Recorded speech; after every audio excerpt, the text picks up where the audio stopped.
All right, so 30th April, the last day of the month.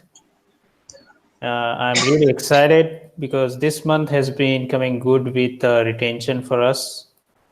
Just one more day to go, and I think we'll be having a good month, especially after last two poor retention month, overall marketing retention month. This month is really encouraging a good month, and since we now have a very good team, I'm actually expecting that we maintain this consistent conversion rate, high conversion rate in the upcoming months as well. So for this last meeting for this month, I actually have two agenda. Agenda one, I wanted to share a special PPC training Romy lesson that I added yesterday, and I have sent this via an email as well. So this is actually the work I have done since last 1 month or so. I have actually prepared few training lessons specific around some of actually advanced or high level kind of strategy, what strategy we should take on depending on accounts, what direction we should proceed with, and the expectation setting as well. Expectation setting is one of crucial factor for PPC accounts. So this training package, I think it is having close to 9 lessons. This training package is geared towards guiding not just you guys, but also digital producer and digital strategist.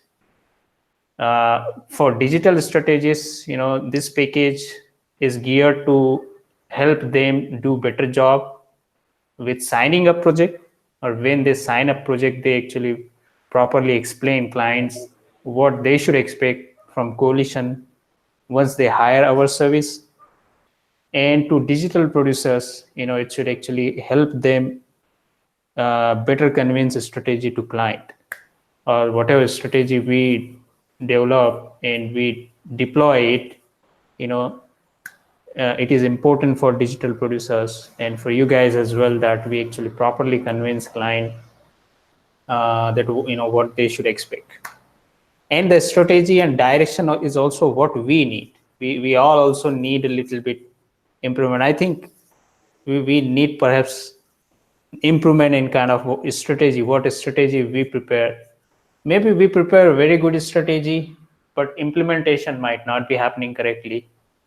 Maybe implementation is happening correctly, but optimization is not happening correctly. Even optimization is happening correctly and you are able to generate good ROI, then growth is not happening. So there are a lot of loopholes you guys can imagine from this path. You absolutely need a very good balance between the strategy, implementation, optimization, and the growth. Client actually expect all of these three. So this training package is actually, I'm hoping that this training package addresses some of those concerns that we are having. Now each of these lesson is, some lessons are like probably that recorded training video might be 20 minutes. The document, you guys should first go through the document and then listen to the recorded training video. Some videos are 20 minutes, I think some are 30 minutes, and you will probably find one video, I guess, over 1 hour. So obviously you cannot take it all of them in one day or 1 week. I am giving you guys 2 weeks timeline to go through it. There are quizzes as well. Remember, you have to take the document and the recorded training video through Romy module, main Romy module, which is right there. You can see there's a recorded video you're going to find out, and there's a supporting document. Once you go through it, then you will have to take the quiz. It's not easy. It's not even anything new here. It's all same thing. But the quiz is actually prepared around the importance of the context of that training lesson. So one by one, I expect each of you, I'm giving you guys 2 weeks of time. It should be actually completed by 10th of May. Let me know if anyone is actually having any concern with this deadline. Total video is of how much hour?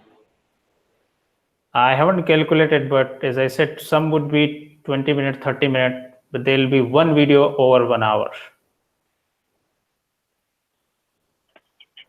Ashok, I have a question. The videos are from past meetings or are totally brand new? Say it again. No, what I say, the videos are like from past meetings or are totally brand new? No, they are actually brand new. And you're going to find only myself speaking on this. Oh, I see. Okay. Yeah, they are not tough. What I just tried is you shouldn't even expect anything magic here. They are actually nothing but I just actually gone through this document. But what something different I did is I actually tried to show some real-time example.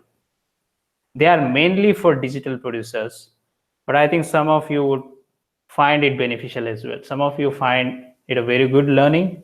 Some of you might probably find it refreshing your knowledge. There are dots for sure between us. So we should actually fill those dots. This will likely going to show you the dynamics of why a specific strategy needs to be prepared that way, the direction we need to approach, and the expectation we need to set for the client. It's not very difficult. It's simple. You'll probably find it easy. You'll find a familiar voice of me, and yeah, this document. So it won't come too tough. But take it seriously. I don't want you guys to just go through it as a task and finish it. Give it enough time. Understand like what I'm speaking here and what has been written in the document. Throw the questions if you are confused somewhere, or something you're finding is not good, or not as per what you think is the right approach. I'm willing to hear that as well. We can change if something I have actually mentioned here incorrectly here. What is pretty crucial for us is we all are on the same page. We need to be on the same page when it comes to prepare strategy, direction we need to take, and the expectation we need to set for clients. Total number of videos, it would be likely 3 or 4 hours, Vivek, for all the videos combined.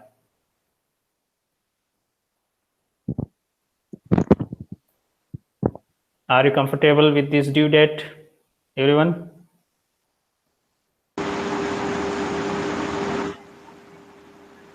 Yeah, I think it's okay.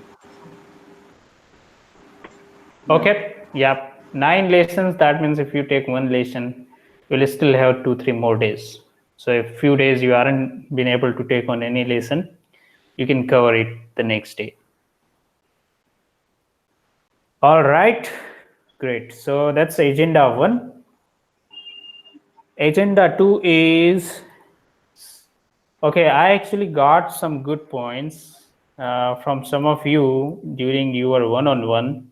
Some of you actually mentioned few great features which are RIP features, are the features or the best practices that we probably are not using now, or not using sufficiently. So I hear you, some of you said dynamic keyword insertions uses has been reduced. It has been actually reduced significantly. Now gone are the days when we used to use DKI in a lot of ads and we used to see performance. Now I think nowadays we are probably not using it.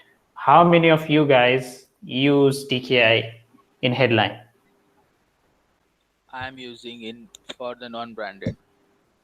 Okay, good. Others?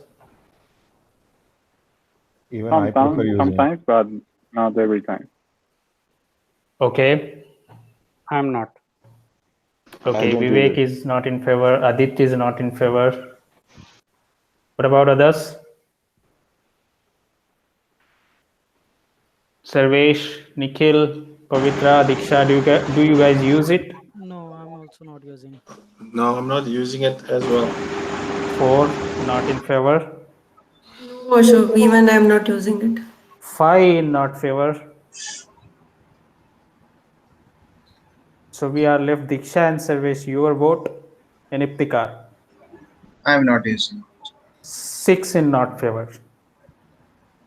Diksha and Sarvesh I'm also not using it. go 7. Sarvesh, are you using it?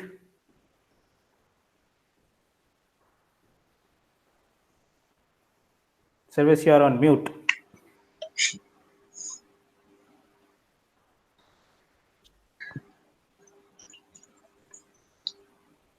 Okay, so I am using it for in-house account, which I am working dedicatedly.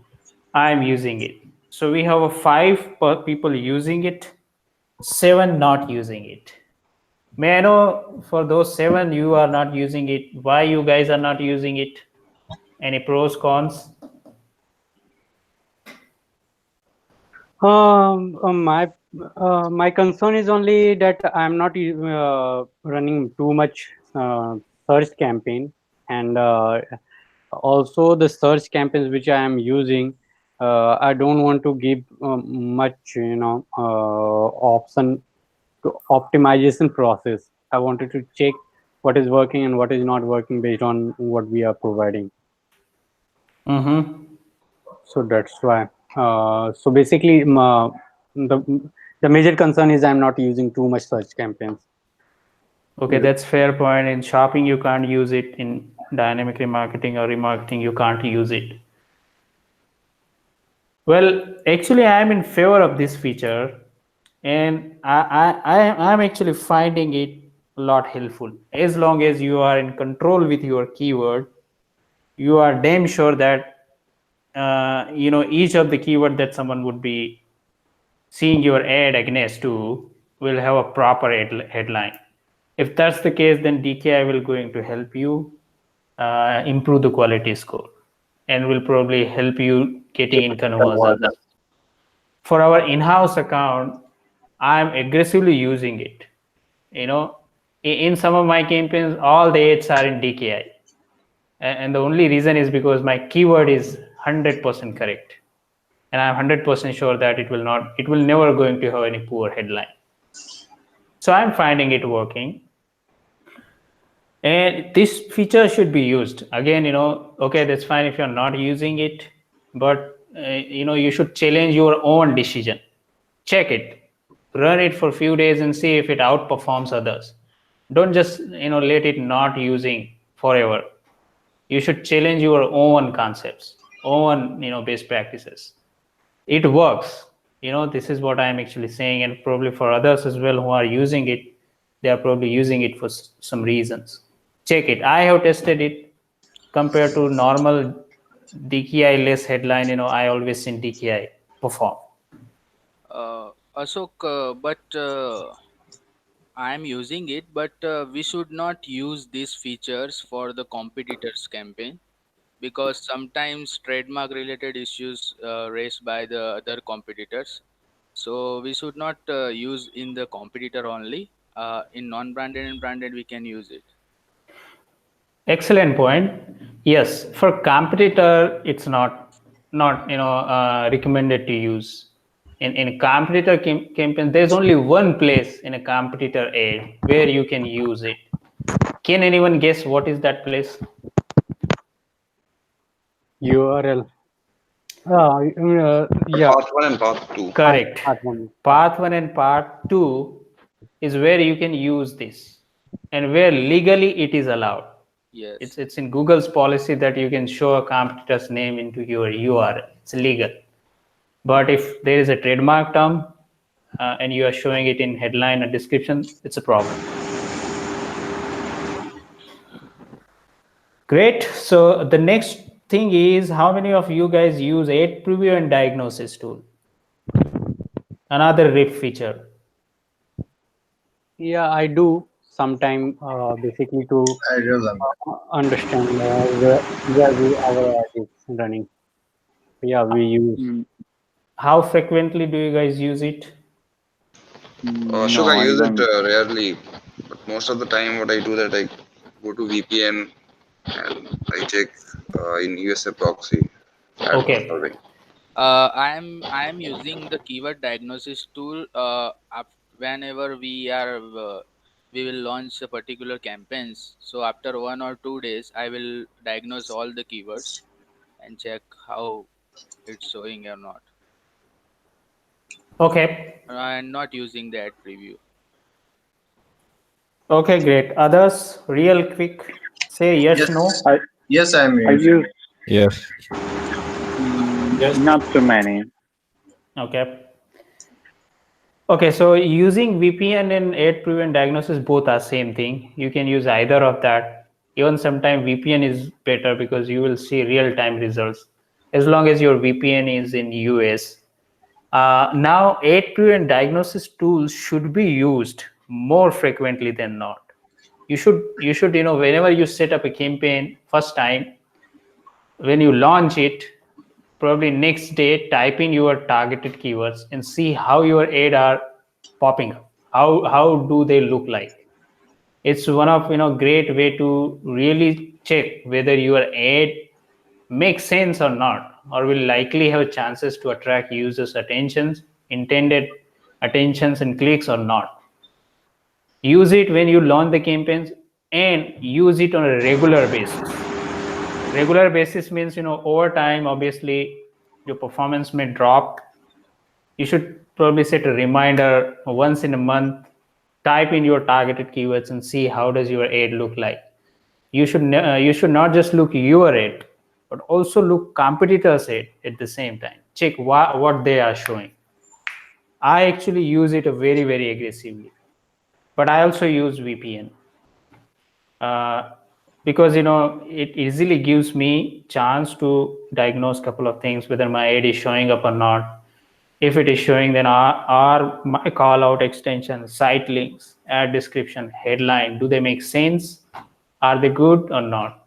Those are some simple answers I get by typing in the keyword.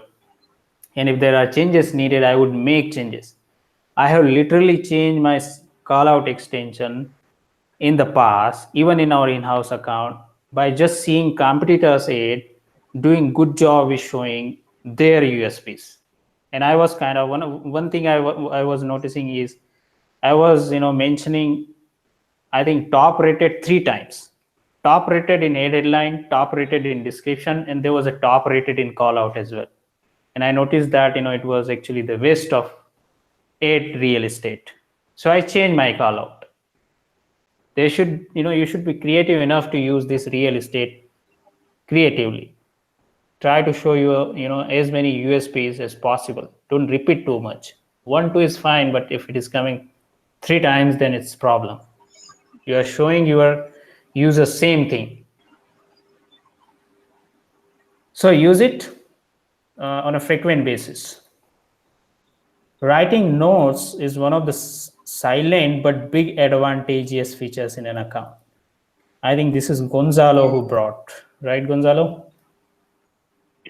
Yeah, yeah, I use it a lot. Also in Basecamp. I use it to follow the account, to to not to notify the DPs, and also for me because most of the PPC analysts here we don't have only one account. We handle many. So for me it's like a roadmap, just to know what changes I apply, and also if the changes going to have or it have like an impact in the account. So that's why I use it, the notes. Very good point. So writing notes, in undoubt, there's no doubt at all. Whenever you guys even see me, either in one-on-one or anywhere, perhaps more in one-on-one or in our team meeting, I kept writing. Even whatever we are speaking, I kept writing them. And there is just one reason why I write all those things is because I don't want to stress on my mind too much on remembering something. I can easily write down and can let my mind, get stress free on and focus on other activities. I can revisit what we have written and what was important. Same is applicable in your account as well. Even it is more important in your account because you're not alone in the project. There are digital producers as well, and whatever changes you make, if there is a place where you can keep writing those changes, not only it will benefit you in reminding what was actually something you made, it will also help digital producer keep a track of like what's going on. This PPC account management progress task in a Basecamp has been intended for that purpose. You provide updates. It actually explains in the instructions as well that you guys should write down whatever changes you make here.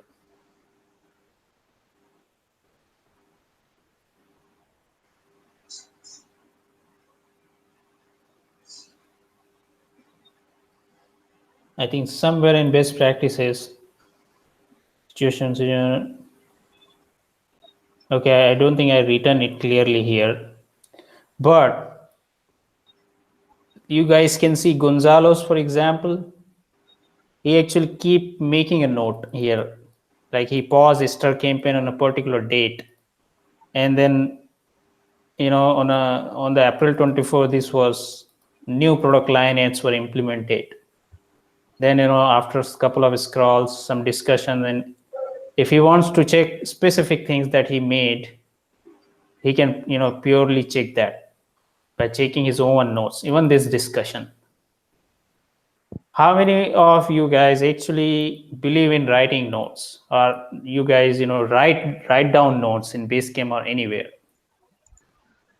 Yes, I started to write the notes, the changes, or anything which is important. But I write these kind of notes in the other custom task, which is titled "What is working and what's not working." So Yeah, it is also same task. This has been also intended for the same purpose. yes, yeah. No problem. Originally, this has been geared towards mentioning like what has been truly performing, the result of A/B test, to be honest. But you guys can still use it to make even smallest notes. Both are for same purpose. Others writing notes somewhere about the changes you make? Yeah, sure, I do in one of the tasks. Only for the big changes like bid, strategies. Okay, So I make notes of them. good. Yeah, you probably don't need to write down every small thing. Like you reduce the bid from 10 cent to 8 cent. That's not important. Obviously, crucial changes that you yourself is thinking that I need to watch it out. This is something, I'm doing it for some reason, and I need to see like how it works. So you can probably track down the date when you implemented that. You don't have to go to change history. Okay, now I think not all of us are using it. I'm damn sure not all of us are actually seriously using it. Remember, if there would be just you managing the account, then probably the importance of writing notes wouldn't have been there. But always keep in mind, if you want to maintain really smooth communications between you, DP, and a client, and you yourself want to make your mind free of kind of knowing what changes you made as A/B test, write the notes. It will going to help you. It will going to help DP understand even in your absence, like you are on out of office and something came in and DP wanted to know, they can probably dive into this task and check the changes which has been made. Use it as much as possible. It's a good feature. The last one is use of labels. It's also one of the great feature. And how many of you guys use labels?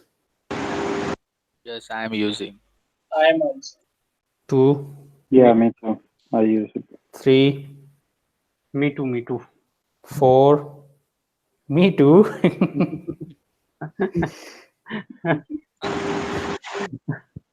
Don't say me too. Okay, next, how many? 4 are using it? Be honest. I'm I'm not using it that much, Ashok. Okay, 1 not using that much. I don't use Ashok. 2, I am not. I use it sometimes for promotions, but I don't use it often. okay, 5, I am also not okay, 3 not using. Diksha, Pavitra, I'm also not using it. 4, Yeah, not using it till now, Shiva. okay, 5. It's a 5-5 equal. using. You have the veto power, Ashok. You can vote. Good contest. No team is actually winning. Just 5-5 total balance. Let's have super hour. Let's have super hour, and I'll be betting on that. Okay, so labels. Now, good to know that some of you guys are using it, but this is actually a very good feature. If we are not using it or underutilizing it, that means again we are actually probably not using those features which are there to help you quickly observe something. Labels are, take example of various campaigns you run. You definitely have a lot of non-branded campaign. So those non-branded campaigns should be labeled as non-branded. Branded should be labeled as branded. If you have multiple shopping campaign, label them with shopping. Now, what is the benefit of that simple campaign level labeling is over time, you can simply put a report for a labels and can easily check the clear cut performance between labels, the campaign types. You don't have to, select those individual campaigns and try to observe. One way. Second way, you can go down to more granular level to use labels. DKI in a headline. Now, suppose you are experimenting DKI versus non-DKI headline in an ad, which is obviously a kind of experiment for you. Label them. Label with DKI, the one ad, and other ad with non-DKI. Over time, simply put 2 labels in a report and you will have much more clear visibility on which is outperforming.